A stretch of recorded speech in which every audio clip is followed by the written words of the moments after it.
আমাদের জীবনে সবচেয়ে বড় শিক্ষক হলো সময়। কেননা সময় যা শেখায় তা আর কেউ শেখাতে পারে না।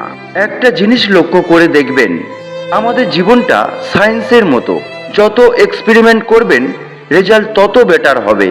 ঘোড়ার পেছনে আর ধোনির আগে কখনো যাবেন না, কেননা দুজনেই প্রয়োজনে মাথা নিচু করে আর সুযোগ পেলেই লাথি মারে।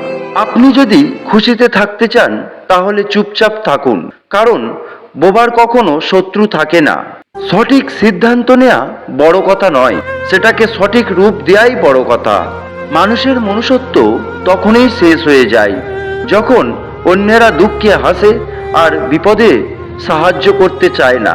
তাড়াতাড়ি পাওয়া জিনিস বেশি দিন টেকে না, আর যে জিনিস বেশি দিন টেকে তা কখনো তাড়াতাড়ি পাবেন না। দেহের মৃত্যু হলে সবাই কাঁদে, কিন্তু মনের মৃত্যু হলে কেবল নিজেকেই কাঁদতে হয়। যারা আপনাকে মনে রাখে না তাদেরকে ভুলতে শিখুন। কিছু স্মৃতি ভুলে যেতে পারলে অদ্ভুত শান্তি পাবেন।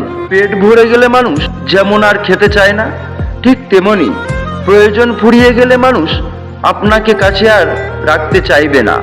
মরলে অনেক লোক কান্না করার জন্য পাওয়া যায়, কিন্তু যে বেঁচে আছে তাকে বোঝার জন্য একজনও পাওয়া যায় না।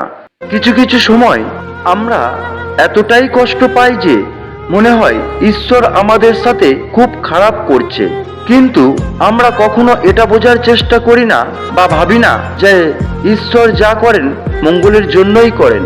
জীবনে ঠকলে হয়তো বিশ্বাসটুকু নষ্ট হয়ে যায়, কিন্তু শেখা যায় অনেক কিছু।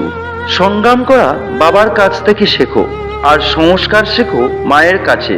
বাকি তো সব দুনিয়ার লোক শেখাবে। সকল গাছই ফল দেবে এটা গুরুত্বপূর্ণ নয়, তার ছায়াটাও গুরুত্বপূর্ণ। তেমনি বৃদ্ধ মা বাবাও সংসারে থাকাটা খুবই গুরুত্বপূর্ণ।